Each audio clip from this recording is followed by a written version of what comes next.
अस्सलाम वालेकुम। आज का लेक्चर हम स्टार्ट करते हैं 43 से, क्योंकि हमारा 43 पेयर ऑफ वर्डिंग या ग्रुपिंग्स ऑफ वर्ड हम पूरे कर चुके हैं जी, कंप्लीट कर चुके हैं। एंड ये ना सोचें ये लेक्चर आते हैं ना, आप इसको एक छोटा लेवल का ना समझें, ठीक है। जो भी लेक्चर आप गुजर जाएंगे ना, फिर आपको सुनना पड़ेगा, तो उससे बेहतर बेहतर यही है आप आज से ही क्या करें, लेक्चर को कंप्लीट सुने, 2 बार सुने, 3 बार सुने, लेकिन मिस ना करें, ठीक है जी। तो देखें हम चलते हैं लेक्चर की तरफ। यहाँ पर देखें आर्ट एंड आर्ट दोनों की मीनिंग देखें। AUGH आर्ट मतलब कोई चीज़, एनीथिंग हम जिसको कहते हैं। जैसे मैं बोलूँ there there be art of good in this religion, मैं कहूँ ना कोई भी चीज़ इस मज़हब में कोई अच्छी है, जब है तो हम बोलते हैं ना ऐसे, तो इसलिए हम कहते हैं कुछ भी, या तो इसलिए हम यूज़ करें एनीथिंग, तो इसलिए आप यूज़ वर्ड जो कर सकते हैं आर्ट। दूसरा है आर्ट OUGH, इट मीन्स कभी आपका जो जिम्मेदारी होती है ना, उसको हम इजहार करते हैं या जाहिर करते हैं, ठीक है। ये एक्सप्रेस ड्यूटी, राइट, जो आपके हक होते हैं। जैसे मैं बोलूँ वी आर टू रेस्पेक्ट, हमारा एक फ़र्ज़ है इज़्ज़त करना, आवर पेरेंट्स, हमारे वालिदैन का। आगे देखें आगर एंड आगर, ठीक है। AUGER, एक है AUGUR। ये 44 पे चेक करें। आगर की मीनिंग होती है बोरिंग इंस्ट्रक्शन। कभी कभी आपको कुछ इंस्ट्रक्शन बताते हैं ना, या कभी आप लिखा हुआ पढ़ते हैं तो आपको बोरिंग लगता है, ये क्या कर इंस्ट्रूमेंट नहीं, इंस्ट्रक्शन नहीं, इंस्ट्रूमेंट, बोर करने वाला आलाप, जिसको हमें क्या कहते हैं, ये यार मुझे पसंद नहीं है सुनने वाला आवाज़ या म्यूज़िक को कोई भी, उसी को हम कहते हैं आगर। दूसरा है एगर, AUGUR, इसकी मीनिंग होती है diviner in ancient Rome, a religious official who interpreted things to guide public policy. एक होता है रूम जिसको हम कहते हैं एशियंट रूम, पुराने ज़माने का। डिवाइनर मतलब कोई इबादत करने वाला, ठीक है। यहाँ पर क्या ए रिलीजन ऑफिशियल, एक ऐसा मज़हब ऑफिशियल या ख़ास तौर पे वो इंटरप्रेटेड थिंग्स, जो चीज़ों को समझे, to guide the public policy, जो लोगों को समझे। जैसे हमारे पास कुरान है, हिंदू के बाद गीता होती है, वो उसमें पॉलिसीज लिखी होती है, इंसान को ये करना चाहिए, ये करना, उसको हम कहते हैं अवगर, ठीक है। किसी अहम या बुरी चीज़ का शगुन होना, ये भी बोल सकते, ये बुक की माना है। उस पेज पे चले जाए, देखें आंसर एंड रिप्लाई में क्या फ़र्क है। ये ट्रेंडिंग वाला वर्ड है, क्योंकि हम ना डेली यूज़ करते हैं। आंसर मतलब कि made to a question, answer मतलब कि सवाल का जवाब। कोई सवाल है ना, मतलब मैं बोलूँ व्हाट्स योर नेम, उसका जवाब है तो उसको आंसर कहते हैं। रिप्लाई मतलब कि किसी स्टेटमेंट या किसी खत या लेटर का जवाब देते हैं, उसी को हम कहते हैं रिप्लाई। जैसे मैसेज एक खत का टाइप होता है, तो उसको रिप्लाई करते हैं, ठीक है। ये याद रखें, जब आंसर आता है तो उसको, क्वेश्चन आता है तो उसको रिप्लाई नहीं करते हैं, आंसर करते हैं। उसके नीचे देखें आंट एंड आंट, ये बिल्कुल ईजी है। ANT आंट मतलब चूंटी, जिसको हम कहते हैं इंसेक्ट। एक होता है AUNT आंट, मतलब कि जिसको हम कहते हैं ना चाची, या हम खाला भी बोल सकते हैं, ठीक है जी। उसको कहते हैं, या हम यूँ भी कह सकते हैं अंकल की जो वाइफ होती है ना, चाचा की चाचा, उसको हम भी चाची को बोलते हैं, ठीक है। ये बिल्कुल ईजी है। उसके नीचे देखें ये यहाँ पर लिखा हुआ है एयर एयर एयर, ठीक है, एयरी। यानी कि एयर मतलब कोई हवा होती है जिसका गैसेस का मिक्सचर, ठीक है, ये ईजी है। हेयर, HEI, हेयर मतलब a person with legal right to receive the title the inheritor, हम वारस कहते हैं, जिसको कोई कानून के तौर पर कोई हक मिलता है ना, उसको कहते हैं हेयर, जिसको इनहेरिटेंस भी कहते हैं।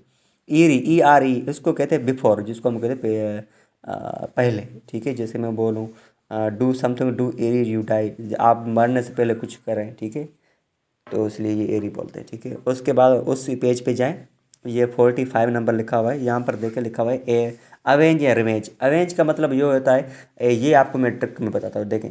रिवेंज मतलब आप डायरेक्ट बदल लें, मतलब कि आपसे कोई लड़ाई कर रहा है, तो आप उसको सामने भी लड़ाई करो या उसको चांटे मारो, वो भी आपको चांटे मारो, तो ये रिवेंज हो गया।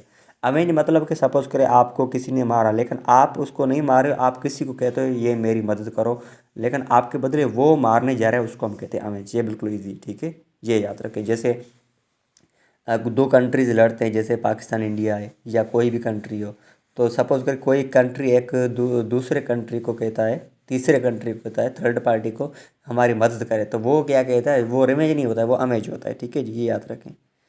उसके बाद देखें नीचे वाला वर्ड है 46 पे एवोकेशन एंड वेकेशन। देखें एवोकेशन मतलब होता है मुश्किल आना, हॉबी, जो आपका जो शौक होता है, ठीक है, उसको कहते हैं, ठीक है। मैं बोलूँ मैं जो जून जुलाई की वेकेशन आएगी ना, छुट्टियाँ, उसमें मेरी हॉबीज़ ये होगी, मैं रात खेलूँ, गेम खेलूँगा, या मैं कहूँगा क्रिकेट खेलूँगा, ये हमारी हॉबीज़, ये लिखूँगा, होमवर्क करूँगा। होमवर्क हॉबीज़ नहीं होती है, बट कह सकते हैं कभी किसी किसी को पसंद भी होती है। उसके बाद है वैकेशन। वैकेशन की मीनिंग होती है ऑक्यूपेशन या प्रोफेशन, पेशा जिसको कहते हैं, ठीक है। वोकेशन, ठीक है, वैकेशन नहीं, वोकेशन। यहाँ उन्होंने दो वैकेशन लिखा है, ठीक है। एक होती है वेकेशन, दूसरा होता है वोकेशन। वोकेशन की मीनिंग होती है पेशा धंधा, एंड वेकेशन की मतलब हुई छुट्टी, ठीक है, ये याद रखें। तो यहाँ पर देखें, मैं बोलूँ this vocation is better for you, ये आपके लिए पेशा या धंधा या बिजनेस आपके लिए अच्छा है।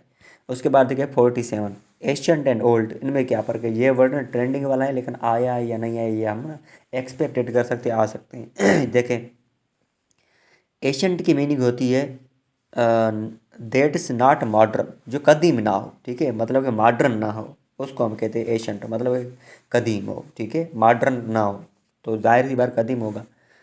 उसके जैसे मैं बोलूँ ancient civilization of Egypt, in Egypt, Egypt की जो सिविलाइजेशन तहजीब थी ना, वाज मोस्ट डेवलप्ड, जो पहले से क्या थी, तरक्की कर चुकी थी। जो वो कौन सी थी सिविलाइजेशन, कदीम सिविलाइजेशन, मतलब पुरानी। ओल्ड मतलब पुराना, बूढ़ा, जिसको हम कहते हैं यूज्ड एज थिंग्स।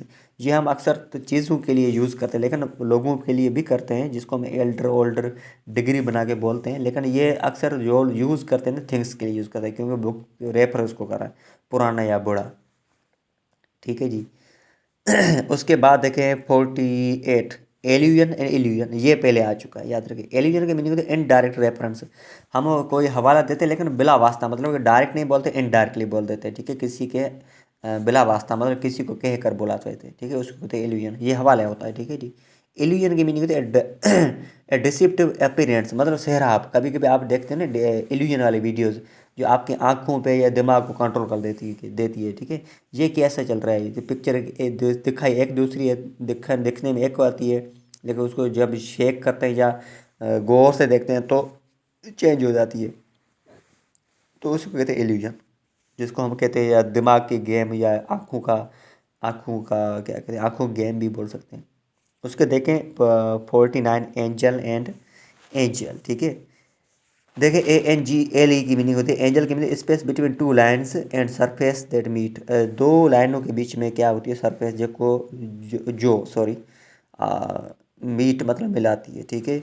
जैसे दो लाइनों के बीच में होती है। ट्राई टू लुक एट, कोशिश करें वहाँ पर देखें the affairs from the different angles, ठीक है।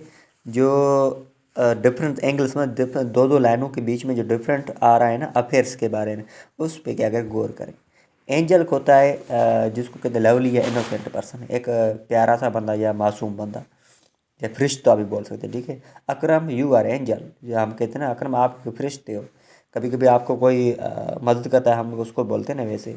अब चले जाएं सेकंड पेज पे, यहाँ पर लिखा हुआ है ना 53, यहाँ पर देखें ऑलरेडी एंड रेडी। ऑलरेडी में फ़र्क क्या है, ऑलरेडी मतलब क्वाइट प्रिपेयर्ड, मैं तैयार, बिल्कुल तैयार। I am all ready to go, मैं ना बिल्कुल तैयार हूँ जाने के लिए। ऑलरेडी मतलब बाय बाय दिस और दैट टाइम, पहले से, मतलब टाइम से पहले आप कोई काम करते हो ना, पहले ही, नहीं ना, मैं तो पहले ही से ही ये तैयारी कर चुका हूँ, ठीक है, तो उसको हम कहते हैं ऑलरेडी।